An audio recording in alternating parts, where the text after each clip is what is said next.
What's up, Z-Pack? It's Z-Dog MD. I'm live and direct out of the studio. I got Victoria running the board because Logan is lazy and is also in Las Vegas. I wanted just to chat with y'all here on YouTube. It's been a minute and update you on some stuff because today, this morning, I was in San Francisco at the Moscone Center and I did a show for like 5,000 interventional cardiologists at the Transcatheter Therapeutics TCT 2019 conference. And, you know, this crazy 8K screens, and I performed readmission and ended with lose yourself and all this other stuff. And it was quite an experience for a few reasons. One is I noticed that it doesn't matter what your specialty is. It doesn't matter where you are in healthcare, whether you're a nurse or a doctor or a dietitian or a patient. Everybody is suffering in their own unique way this concept of moral injury, which has an end stage, which is burnout. And when I talk about it on stage, that's when people really start to go, wait a minute, you're talking about me. And it doesn't matter what it is, whether you're primary care, whether you're a nurse, whether you're a hotshot interventional cardiologist, they all focus down. And that's when you can feel everybody in the room syncing up. And it's something I've called communalization of pain, where we all feel like we're suffering alone or in our own unique way. And to an extent, that's true. But being able to create a group sense of witness suffering actually is a prerequisite for organizing together, right? Doctors don't have unions. What if we organize together in a virtual union where we don't have to share the same ideology or the same methods of getting to the endpoint, but we all agree that the endpoint is less busy work, less bureaucratic intrusion, more time with our patients, more time to practice our craft, more time to connect with each other, more time for our families and those connections that matter on a social level, because in this country we seem to suck that away. It leads to this isolation, this loneliness, this disconnection, depression, poor accomplishment at work, burnout, which is the end stage of a chronic series of insults, whether it's the moral injury of not being able to help our patients because we don't have the tools, resources, or autonomy, or whether it's just being straight overworked, underappreciated, and just beaten down. And many, many, many people in healthcare treat that with more work. Well, if I just work harder, I can outrun this. I can do better than this. I can overcome this. But you can keep doing that and keep doing that and keep doing that until you break. And I get so many messages, you guys, from loved ones of physicians, nurses, paramedics who've lost their lives to suicide.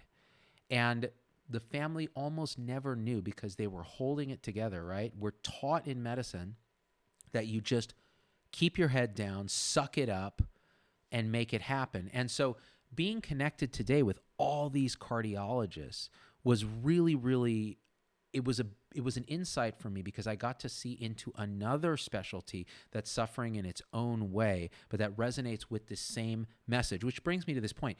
Why the hell can't we get together as healthcare professionals and activist patients and resist, actually stop this spread of the commodification, right? These feeling that we're cogs in an assembly line of assembly line medicine, this health 2.0, and really start to transcend it. We know where the bright spots are. There are places that are doing this right.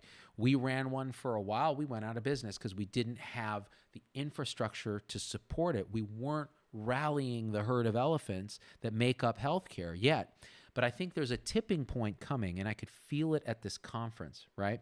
The other interesting thing at the conference was a lot of the audience were international, so they were coming from different places. So there I am up there doing my dad, okay, I'm telling you, and you could just tell they were just like, huh?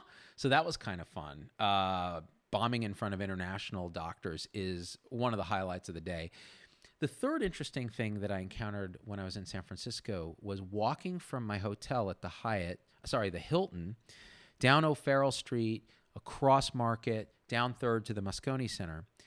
I encountered no less than 6 clearly mentally ill homeless people who were talking, shouting, ranting to nobody in particular on the side of the road, disheveled, interestingly, staying out of the way of pedestrians in their own world. And my first thought was, how are we, as the greatest society, one of the greatest societies that has ever existed on the planet, allowing this to happen in one of our greatest cities? That we have completely dropped the ball on mental illness, on the social determinants that would put somebody in that situation. And we have nothing to do but let them wander the street, clearly not in a mindset that is going to allow them to work, is going to allow them to be productive in society. It's going to end badly. And seeing it in San Francisco, which is, purportedly one of the most progressive capitals in the world, was very unnerving. And we see it in Portland, and we see it in Seattle, and we see it in New York. We see it everywhere. And I think physicians and healthcare professionals as a tribe need to start standing up and saying, whether you're a liberal or a conservative or an independent or a libertarian, it doesn't matter. This is an American problem. These are fellow human beings, and we need to solve this problem, whether it's through innovation in mental health services, whether it's through innovation in providing social services that then keep these folks out of the emergency medical system where they're costing, millions, billions, who knows how many dollars. And this was another thing. So you can talk, and by the way, that conference started, the first two lectures were, I got to give these guys a shout out, the TCT 2019 conference. They live stream on 8K monitors in this huge place. They live stream from Israel, a cardiologist and his team doing a live TAVRs, the transaortic replacement of a valve, on a patient live, and there's a panel on stage and like 4,000 or 5,000 docs watching, and all together they're synchronized on this case, and they're learning in real time how to do these procedures better. They're learning from each other, they're teaching each other, they're spreading information, they're collaborating, they're forming a virtual we space in this arena, and you could feel it. We are effing capable of doing that kind of technology, replacing a valve through a blood vessel without opening the chest. We're able to stream people live in real time with perfect quality from Haifa, Israel, into San Francisco, California, and people can learn across the world, because they were live streaming it everywhere, in this unique and truly tech-enabled but human relationship-centered, because it's still humans teaching humans, way. We can do all those things, but we can't take care of a homeless person with mental illness who's on the street. To me, there's a real disconnect there. So again, I just want to leave that for you to think about. It's something that affected me today. And again, I'm coming off of talking to 5,000 people and getting all fired up, and then I come back home to the studio and I start processing what I've seen. And so what I want you guys to do is, in the comments, I want you to leave your stories, your thoughts, your concern. If you think I'm full of crap, fill me in. If you were at the conference today, let me know how I did. And I love you guys. Please subscribe to the channel, click the little bell, share this with anyone you can, and come back for more. We're going to keep talking. This is our we space and our tribe and our way of making a difference, believe it or not. All right, guys, I love you. We out.